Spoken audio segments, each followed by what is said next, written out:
I'm Cathy Caton. Welcome to the Pride Soapbox. I'm delighted to say that with me is Peter Cull, MP for Hove. This year marks 30 years of Pride. It should have been a great and glorious year for Brighton Pride, but we've gone virtual, we've gone digital. What does Pride mean for you, individually, personally? Well, Pride was the gateway into a community for me. It was nothing short of that. I remember very, very well standing on the sidelines of Brighton Hove Pride, looking in, cheering with everyone else, but actually being quite quiet because inside thinking, should I be there? Should I actually be there? And that went on for me, that internal dialogue for quite a while. And I remember a year later, very meekly walking in the crowd thinking, oh my God, everyone's staring at me. So there is no question that Pride was a very important gateway and a pathway and a journey for me entering into a community, the LGBTQ community. So that will always have a very, very powerful role for me. I am so proud of the amazing Pride that we have here. I mean, it is a celebration of diversity. I think it is also, actually, it still keeps its political edge, which I think is still important, because although we're celebrating everything that the LGBTQIA community has done, there's still much to do, as we know, not only in our country, but around the world. So it keeps that edge.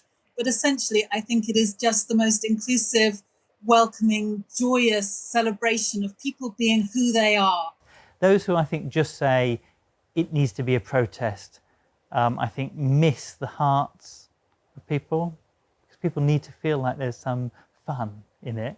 And I think those who just think that it should be a big party kind of on the beach miss the understanding of what the difference is between Pride and just any other kind of street fair. And it's got to be that balance in between. And that's where I think Brighton Pride has worked very hard and done very well at doing that. There's always an element, political undercurrent. There's all, kind of, it's a community interest company, so it's not just about making big bucks. It's about putting that money back into the community via the Rainbow Fund and other funds.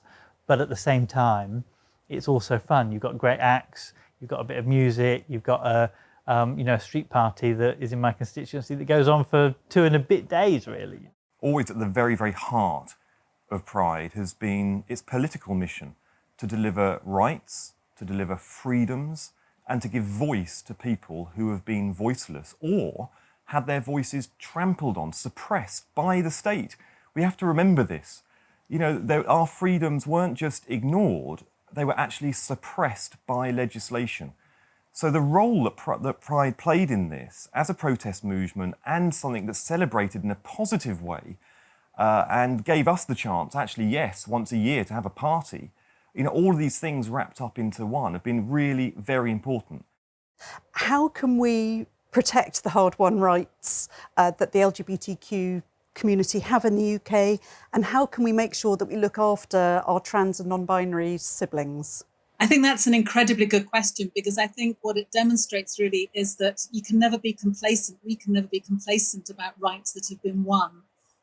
As you say, rights are very rarely given. They are hard won, and they need to be hard kept, if you like, as well. In other words, we need to be absolutely vigilant all the time to make sure that those rights are not being chipped away, and they are being. And there was just an example just recently, for example, with the health secretary, taking money away from PrEP, which was a really vital element to keep people safe, and that money is being taken away.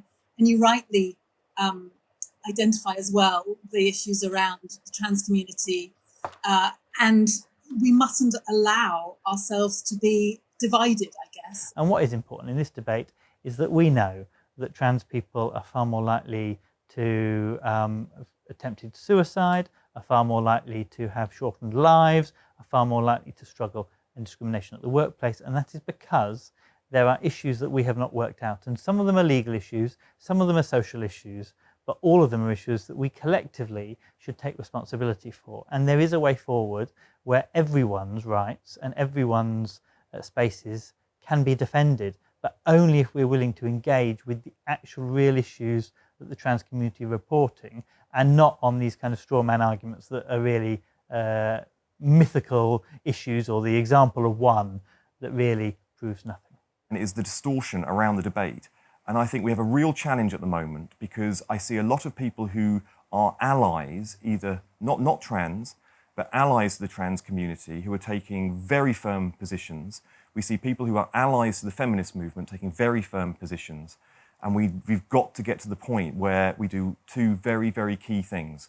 We look and learn about what the legislative changes are, because certain things, hinging on particularly around things like use of toilets and unisex toilets or non-binary toilets, this isn't what the legislation is involving itself with, but people are using these things to really have a fight. The Gender Recognition Act does not impact the Equalities Act. We are not going to start invading protected spaces for anyone.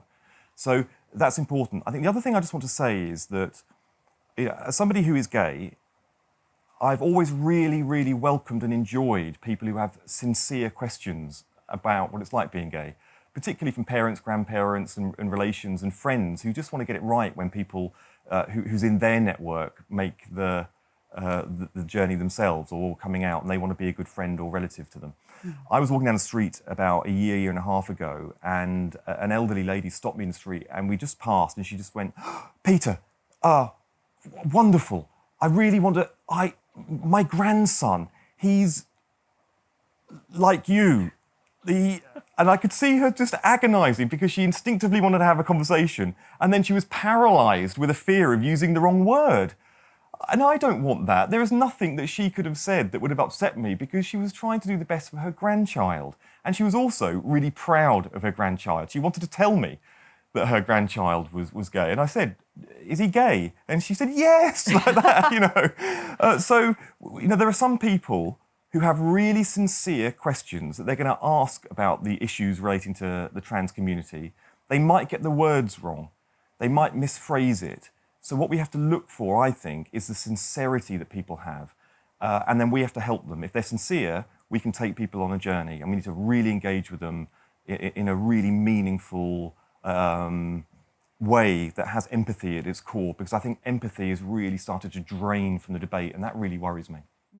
Section 28, something which, from my perspective, has cast a very long shadow over my life and influenced it in not a positive way for a very long time. How does it feel to be somebody for whom Section 28 has cast a long shadow to now be the MP of Brighton Kemp Town? Well, Section 28, of course, was never used in the sense of no council was ever taken to court over it. No one was ever prosecuted about it. It was never enforced at the national level. But what it did is it set a tone that these issues were not to be talked about, particularly in the backlash of the HIV and AIDS crisis. And those two things together have meant that internalised homophobia and stigma was really baked into a lot of young people. And we must make sure that we avoid that going forward.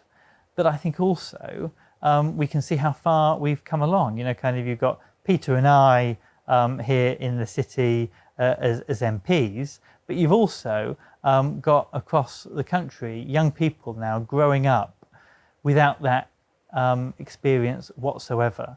And whilst there was a bit of a backlash earlier on in the year on LGBT and sexuality education, even that has now died down, because I think most people growing up now realise these are non-issues, and that is so great. It's so great to kind of see that young people just find the idea of what happened in Section 28 just a complete anathema to them.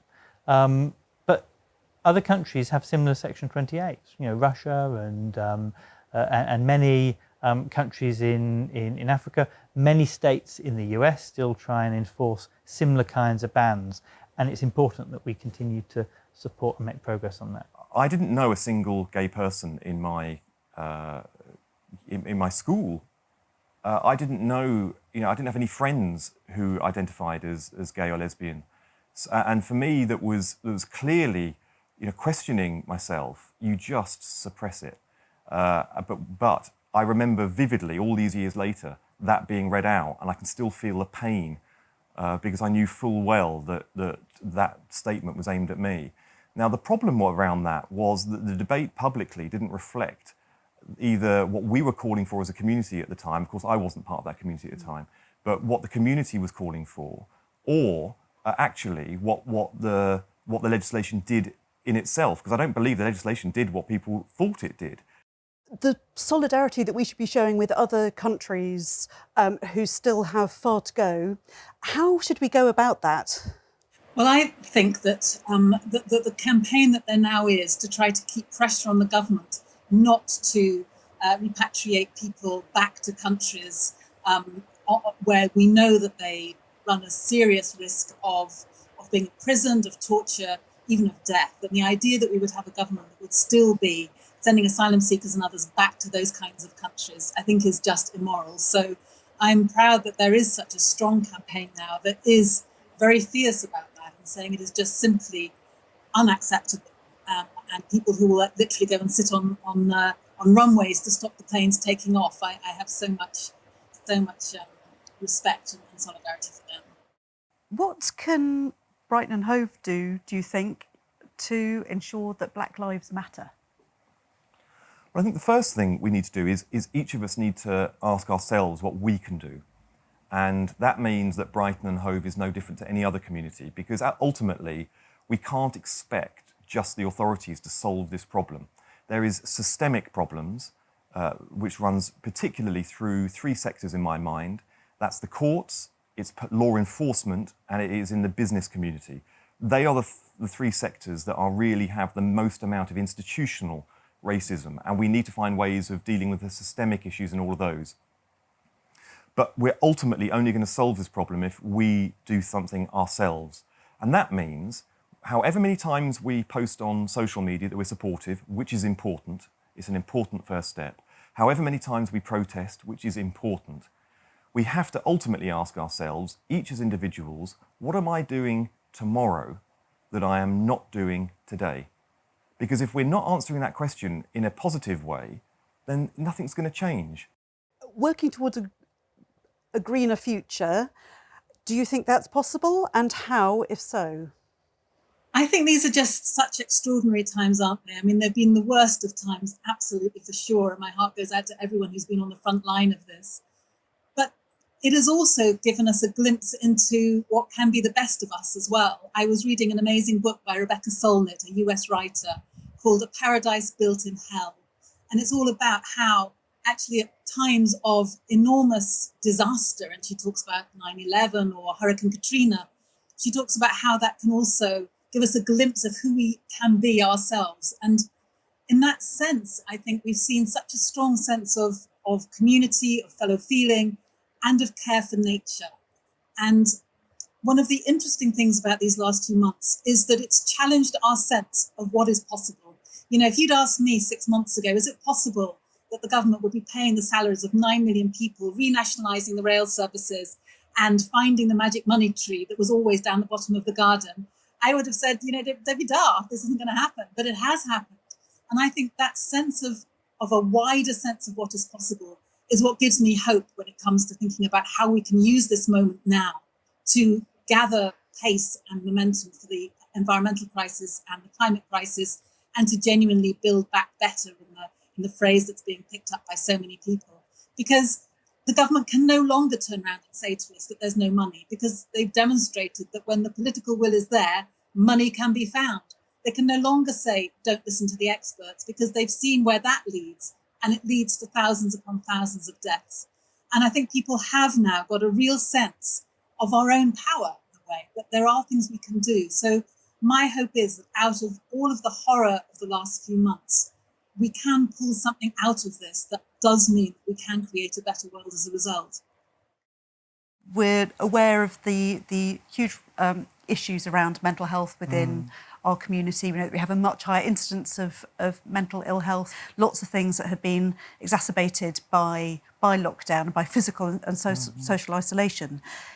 As we come out of this, what do you think people in positions of power, like you and our MP structure, can do to help? Well, I want to make sure that we aren't losing spaces because of this. At the very early on, people will remember there was a bit of a worry about some of our bars and hotels here in the city. Luckily, that's been resolved, but we mustn't allow this to be an excuse for things to be the things that we have and hold dear to us, venues, but also support structures, to disappear, because that will make people more lonely and isolated. And I think what this has shown us, this lockdown, is that whilst you can be more connected in many different ways, physical connection for human beings is really important. And so what we need to do is try and create places, and this isn't just lockdown, kind of you can think about the increasing use of Grindr and Tinder and Brenda and all those other kind of apps that you have. They're all great to make connections, but the problem is that they're not good at creating long-term emotional connections beyond the initial. And so how we create spaces where people can do that, I think, will be really important going forward. And that's something that I'm keen to make sure we support. With Brighton Pride not happening in its physical incarnation, Pride is the biggest fundraiser for the Rainbow Fund, supporting LGBTQ+ charities and community organisations. What can we do about that gap? Pride has always been there for me. It has always been there for us as individuals, and it has always been there for our community. Right now, Pride needs us to be there for it. And we have to really accept that Pride is a relationship. It's a relationship that gives to our community and us, and now we need to be there for it. So that means that if the Rainbow Fund for the good of the Rainbow Fund, if we're asked to buy tickets for next year early, let's just buy the tickets early. Let's not complain, let's not wait till people have been announced. Let's just do what we can to make sure that Pride is able to carry on supporting the people who really need support in these difficult times. I've seen firsthand the charities who benefit from the Rainbow Fund. I've seen firsthand and met the people who benefit from the charities who are supported by the Rainbow Fund. Believe me, they are changing lives. They are supporting people through the most unimaginable stresses and strains and challenges that people are going through. The idea that as we go through a national crisis, that these people would benefit less from that support because Pride itself is hurting, is something that we need to feel really quite directly. Well, those grassroots organisations are, I think, what makes Brighton the place that it is. They are so essential to us, those groups that come together and just fight for that better world.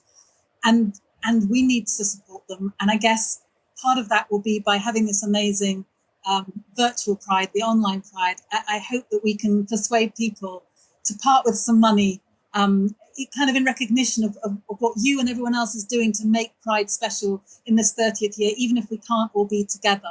So frankly, I think we just need to be quite upfront about it. And in all of our social media, and certainly I'll be doing it, is saying, if you appreciate Pride and if you want to stand in solidarity with what it stands for and all of the organisations it supports, this is the most amazing way of doing it. So chuck your £5 in or a tenner or just 50p if that's all you've got, but please, be part of this, because I think that's the wonderful thing about Pride. There is that sense that everyone is coming together to recognise that we are better and bigger when we work together. The need is getting greater because cuts are greater and greater. And what Pride was originally was a loss-making activity where it used to lose thousands of pounds for the council. And I'm not including the bogus charges of clean-up, all that kind of thing. I mean, just running it, the actual cost of it used to cost the council money. Now it makes a profit. And not only does it make a profit, it makes a profit to put cash into those support services that the council also can't fund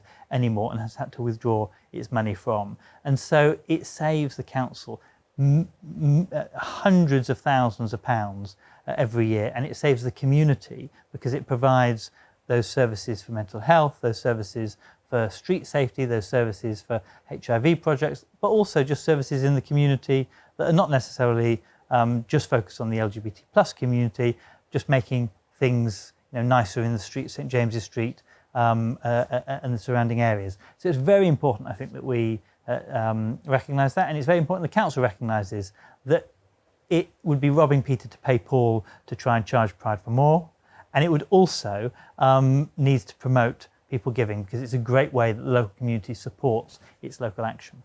I'm delighted to say that I'm joined by Chris Cull, Chair of the Rainbow Fund. Chris, great to have you with us. One of the real It's good to be here. reasons for Brighton Pride Online happening is all about supporting the Rainbow Fund. And we should be clear, though, about what is it that the Rainbow Fund does? Why is it so important? Okay, I mean, the Rainbow Fund doesn't need any money. We distribute it, and the organisations and the projects that we support, which are all Brighton and Hove LGBTQ plus projects, they need it. We just distribute it and make sure that all the money that's donated is used to the best possible effect. We're hoping to get as much as we can this year to be able to keep all these projects going. Absolutely. And just to be really clear, the Rainbow Fund distributes money out. You don't have any paid staff. It really is about grant giving, and it can go to those really core grassroots organisations who can make a fundamental difference to people's lives. Yes, that money does make a huge difference. It's vital. And you know, this, if anything has been learned, hopefully learned from the pandemic, is that you know, we've only got each other to look out for. And also, you know, it's the intersectionality amongst our communities is really, really important. It's been quite heartening to actually see the activism that was present when I was younger really coming out again. You know, the Black Lives Matters, the trans vigils, the protests against GRA, all those things are kind of really heartening. As you know, we do have to work together and support one another. And finally, do you have a particularly pride memory that you're happy to share that is suitable for broadcast? I want to hear about all of the other ones afterwards. A really proud pride memory. I think I will be a bit cheesy and political, but there was a lovely moment where the Labour group of councillors, when we just got back in after 2015, and it was the first time in 10 odd years that Labour had control of the City Council. Peter, who was the MP in Hove, myself, I was the chair of the party at the time, and others all marched for that first time after the elections, and I felt very proud that we had that we were all together. We were supporting Pride, and all of us had histories of supporting it in the past, and that was lovely to come together. That's a nice, and that's what Pride should do: bring different peoples together, workplaces, colleagues, to support the LGBT plus community. The one that sticks in my mind the strongest is when Alex Phillips, who was the mayor of Brighton last year, a very dear Green Party colleague, persuaded us all, I don't know what we were all thinking of, to dress up in the clothes of a seafarer, you know. So I was there with this captain's hat, and it was just bizarre. And I still have these photographs of half the Green Party dressed up as sailors on a very brilliant mocked up ship, and the kind of response we got going around the streets of Brighton, that one will stay with me for a long time. I think probably for me was Brittany. Even though I think Kylie was 10 times better than Brittany, when I walked onto the field and saw the number of people who were there and saw the sheer joy that was bringing people, that every single person there knew every word to every song, and they were jumping and dancing and saying, you know, I just thought, you know, every city in the world would love this. So for the people on the sidelines that were kind of like harking about there's too many people and there's too much this, that and the other and too much noise, you know, not just cities in Britain, you know, there are cities around the world that would give their right hand for this kind of celebratory event. You know, around the world, people were looking at Brighton and Hove, and they were seeing tens of thousands of people with joy all over their faces about an event. Now, Brittany on her own doesn't get all of that in every one of her concerts. You know, Pride every year doesn't get that level of...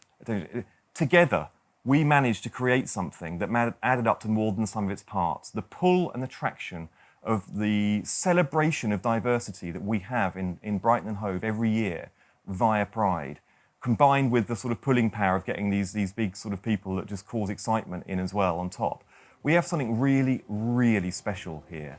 And every now and then, when I just arrive onto the Pride thing, I just quite genuinely feel pride.